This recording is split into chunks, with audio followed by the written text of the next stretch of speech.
Hello guys, welcome back to a new dredark video after like almost 2 months. I think maybe like 2 months, that sounds right. Anyways, I have a very special video for you guys. As many of you know, I am a big fan of parkour. I've made and completed numerous difficult parkours, so I think I am fairly qualified to speak on this topic. Today I'm going to show all of you how to become masters of parkour. By the end of this video, each and every one of you will be able to beat Torture You. Okay, maybe not, can't promise that, but I can at least show you guys how to complete some basic parkour jumps to improve your skills. Before we get into the video, if you guys could like and subscribe, it would mean the world to me. Right now, only 8% of you guys watching this video are subscribed. If we hit 100 subscribers before my next video, I will do a 1-month bronze patron giveaway in the GM server. The link is in the description. Without further ado, let's get into the video.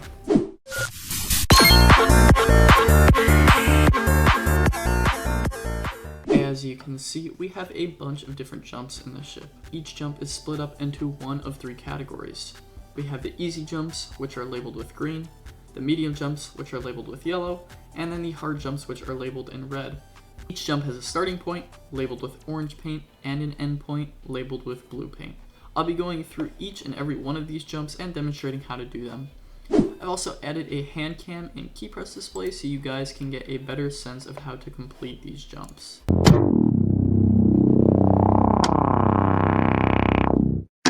The first jump we have today is the tooth jump. This is one of, if not the most fundamental jump in dredark parkour, and it's also one a lot of new players seem to struggle with. At first glance, it appears you can just jump from one side to the other, but if we go ahead and try that, you'll notice I hit my head on the tooth that is directly in the middle of the 2 ramps, hence why it is named the tooth jump. Although you can technically complete this jump by jumping from one ramp to another, the easiest way is actually going to be by not jumping at all. By running left up the starting ramp and then quickly running to the right, the player gains a small amount of upwards velocity and lands safely on the other side. A lot of other jumps build off this mechanic, so I highly recommend practicing this jump until you get it down.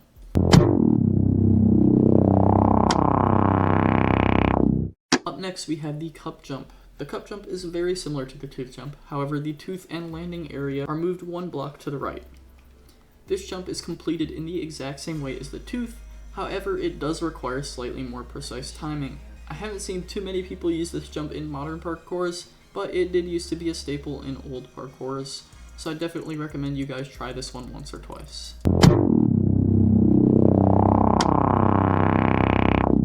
And again, we have an older jump. This is the shark tooth jump. This is really just a modified version of the tooth jump, and just like the cup jump, the timing is slightly more precise.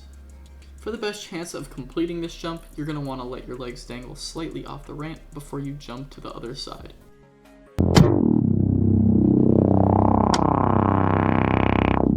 Last but not least for the tooth jumps, we have the 3-block iron to iron head hitter. Now, you might look at this and think, how in the world is this a tooth jump? Can't I just jump across? Well, unfortunately, you can't. The key to completing this jump is to let your legs dangle for a split second before running left and then to the right. This jump is by far the most difficult of all the tooth jumps, so do not get discouraged if you aren't able to complete it within a few attempts. Just keep trying and you'll be able to get it down.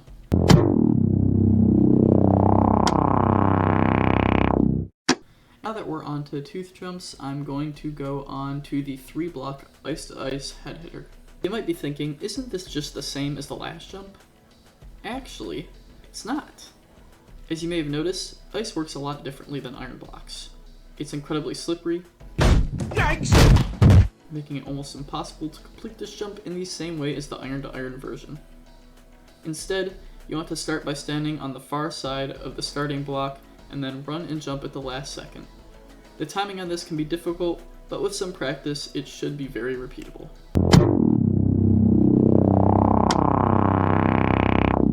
The next jump we have is the tap jump. Tap jumping is another super important concept in dredark parkour. When you press and hold the spacebar after jumping, you will notice that your jump height is far higher than if you were to just tap the spacebar. Many jumps utilize this mechanic, forcing you to tap the spacebar rather than holding it. The main difficulty with these kinds of jumps is not the jump itself, but rather figuring out whether you need to tap or hold the spacebar. Unlike a lot of the jumps we have already covered, a tap jump can take many forms, so you have to be able to recognize when they come up.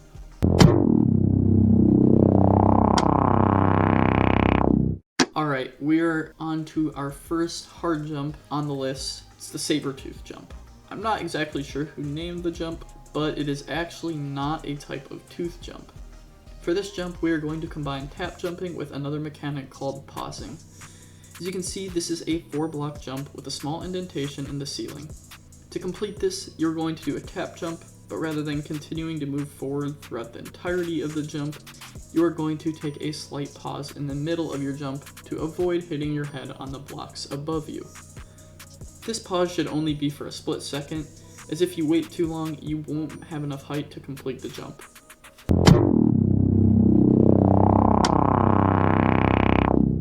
Up next, we have a false jump. Just like tap jumps, false jumps can take a wide variety of forms, but the core mechanic is simple. You are just going to be walking straight forward without jumping or changing direction. That's it. There's not really much to this jump. Very simple, very repeatable, but as you may have noticed with some of the other jumps on this list, the main difficulty here lies in recognizing that you shouldn't jump.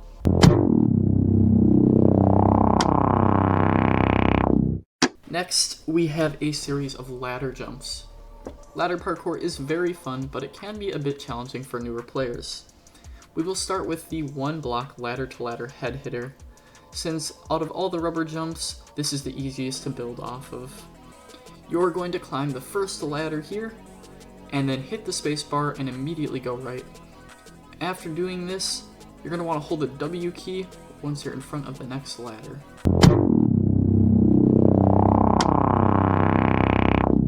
Since that jump wasn't particularly challenging, we'll increase the difficulty slightly by increasing the jump distance. This is a 2-block ladder-to-ladder head hitter. If you're to try and complete it as if it were a 1-block ladder-to-ladder, you will realize that you aren't quite able to complete it. The solution is to start slightly further down the ladder so that your head isn't touching the ceiling, and then complete the jump in the same way as you would have before.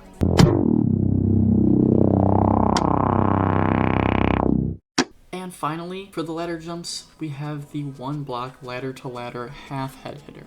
Wow, that one was a mouthful, so if any of you guys have a better name for the jump, let me know below in the comments.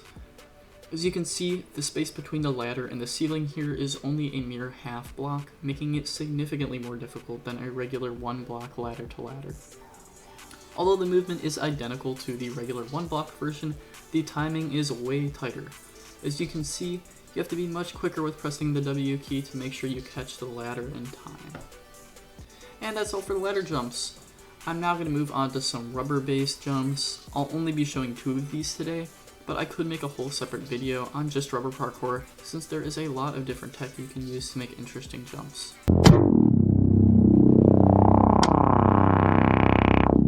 The first one I will demonstrate is the 3-block upwards jump.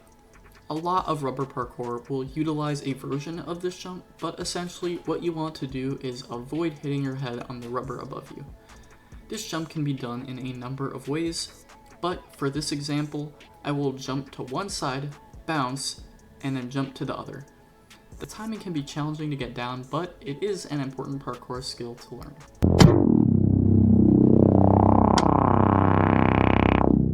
Next, we have this rubber head hitter jump.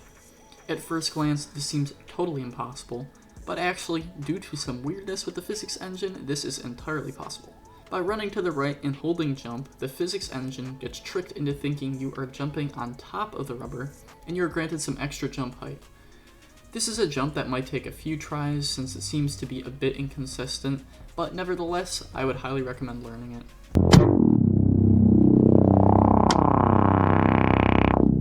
Next, we have spike jumps. Spike jumps require precise movement with very little room for error. I'll only be demonstrating this on the ice version since it is slightly more difficult, but you can use this exact same method to do it on iron blocks as well. When attempting this jump, the ideal situation is to land perfectly on the spike and then jump upwards again. The best way to line this up is by looking at the tip of your feet, and once they are in line with the tip of the spike, wait till the very last second and then go forward in whichever direction you're facing and hit the spacebar. In many scenarios, you will need to complete multiple of these in a row, so just make sure you line yourself up properly for the next jump.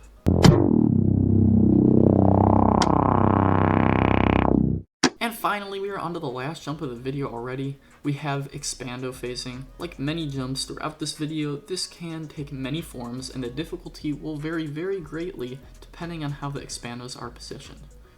For some reason, the physics engine has some very strange interactions between the player and Expandos, and sometimes it will allow players to just completely phase through gaps that seem entirely impossible. In this example, we will be falling between two Expandos that are right next to each other. This jump is actually not super skill-based, as far as I can tell at least, and honestly it just seems completely random, but I can give you a few tips to maybe make it a little bit more consistent. Typically, it helps to move as little as possible once you start falling, so try and line yourself up with the gap between the Expandos as early as you can.